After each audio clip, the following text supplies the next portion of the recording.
Mas, desse estudo que você me falou que vocês iam publicar, você pode me explicar mais ou menos o que é?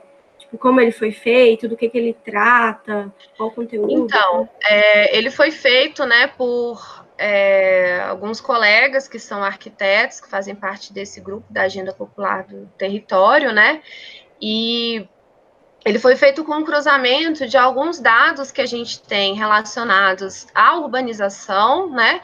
Então, entra essa questão, por exemplo, da densidade, do déficit habitacional, que tem esses componentes, né? O déficit ele é distribuído em diferentes componentes. Um deles é a precariedade da habitação, o segundo o outro, né? É a coabitação, o outro, adensamento excessivo e o ônus excessivo com o aluguel, né? Então a gente tem uma distribuição desse déficit em determinadas RAs, que são RAs bastante sensíveis, né?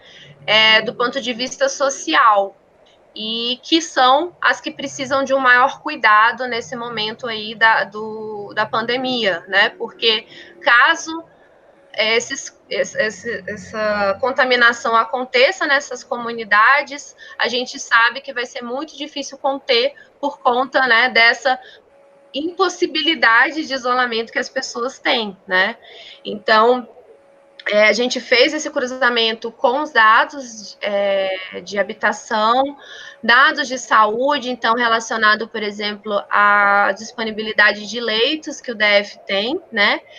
E uma estimativa de o que aconteceria, né, se a gente mantiver o que tem sido feito até agora ou se a gente sair do isolamento. E a gente viu, assim, que os resultados são bastante preocupantes, né, porque a gente teve uma melhora, o DF estava aumentando, dobrando os casos a cada 2 dias, passou a dobrar a cada 5 dias depois que começou o isolamento, né? E isso tem melhorado esse número, mas, em compensação, né, tem um movimento muito grande de que esse isolamento seja interrompido, e isso é muito preocupante, né?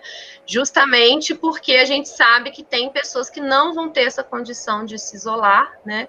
E quanto maior movimento de pessoas, mais essas pessoas e todas as outras se tornam vulneráveis, né? Um outro dado bastante preocupante, assim, que eu vi, né, que a gente tem 200 mil idosos no DF. Se a gente pegar a taxa média de mortalidade dessa população, a gente vai ter 17 mil idosos mortos, né? Se a gente pegar, assim, o ritmo que, né, alguns países estão indo, muita gente morta, né? Assim, e a gente pensa, não, mas é só quem é vulnerável, mas é muita gente. Pode ser, como a gente fala, né? Pode ser um tio, pode ser um avô, pode ser qualquer um de nós, e mesmo que não seja, são pessoas, né? E muita gente. Então, na verdade, a gente tentou pegar o máximo de informação que justificasse, né, que mostrasse a importância de que esse isolamento continue acontecendo, mas que para ele conseguir realmente ser efetivado, né, uma série de medidas que precisam ser tomadas para a gente, enfim, conseguir barrar, né, esse crescimento aí da contaminação. E o que a gente observou é que a gente está tendo até um bom resultado, sabe? Em comparação até outras cidades do Brasil, né? Como Rio, São Paulo, o DF ele tem essa característica de receber muita gente de fora, né? Pessoas que viajam e os políticos que se deslocam constantemente para cá de outras unidades federativas, e isso acaba gerando, né, uma possibilidade maior de contaminação. Tanto que um dos primeiros casos, né, foi por aí, teve os casos ligados ao presidente, e outras pessoas passaram a ser contaminadas a partir dos médicos, né, dos profissionais de saúde que atenderam essas pessoas, né? Então, isso acaba que essas pessoas vão circular pela cidade, isso vai, né, acontecendo. Mas a medida de ter antecipado o isolamento em relação a outras cidades até do mundo, isso foi muito positivo para a gente, porque conseguiu frear, né, bastante aí. Então, o que a gente trouxe, a gente tem, então, um artigo que é mais detalhado, que tem esses dados estatísticos e tudo mais, e a gente tem também, e isso sempre com a visão da territorialidade, né, então, como que está espalhado aí pelo DF com a relação com a vulnerabilidade dos territórios, e a gente tem essa outra nota mais sintética, que a ideia é ser muito mais propositiva, né? E aí a gente está trazendo proposições, então, em relação ao isolamento, né, para essas populações. Então, por exemplo, né, a ocupação de imóveis ociosos ou estruturas provisórias para pessoas em situação de vulnerabilidade. E aí a gente assim, acredita que pelos laços, né, das famílias, que se tornaria um pouco mais difícil, né, seria casos de realmente onde é mais crítico esse adensamento, né, excessivo, em que essas pessoas possam estar numa condição melhor até que as suas casas possam ser ampliadas, reformadas e tudo mais.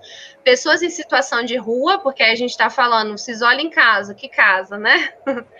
E também pessoas em situação de violência doméstica, né? Porque a gente sabe que esses números, numa situação dessa, crescem, já que as mulheres, em especial, né, estão tendo que conviver com companheiros ou, às vezes, mesmo até filhos, né, que são violentos com elas e elas não têm para onde ir, né? Então, tem medidas como essa de isolamento domiciliar, tem outras medidas relacionadas, por exemplo, à questão da assistência social, né, e à saúde dessa população.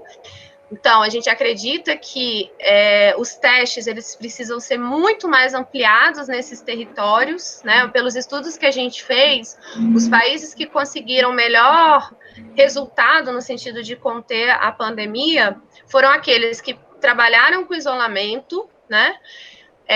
Ou que tem uma cultura de menos relações próximas, né, que é o caso do Japão, ele não se isolou tanto, mas ele tem uma cultura de higiene e de distância, né, entre as pessoas que é diferente da nossa. E, em segundo ponto, que fizeram testes em larga escala, né, para que houvesse realmente identificação desses casos de forma ampla.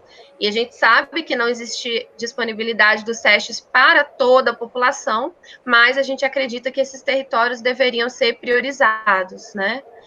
E aí, além disso, tem a questão, né, da moradia digna, né, da assistência técnica para que essas condições das moradias possam ser melhoradas, e também, assim, pontos relacionados à redução do impacto na renda, né? Então, por exemplo, a negociação de aluguéis, especialmente para as famílias em ônus excessivo, né? Porque agora vai se tornar ainda mais crítico isso. A questão das dívidas, né, que até já está sendo negociada, já está sendo levantada aí em relação à água, energia, etc., né, e pensar possibilidades aí de complementar essa renda básica emergencial, que a gente sabe que para algumas famílias ela é insuficiente, né, dependendo da quantidade de componentes.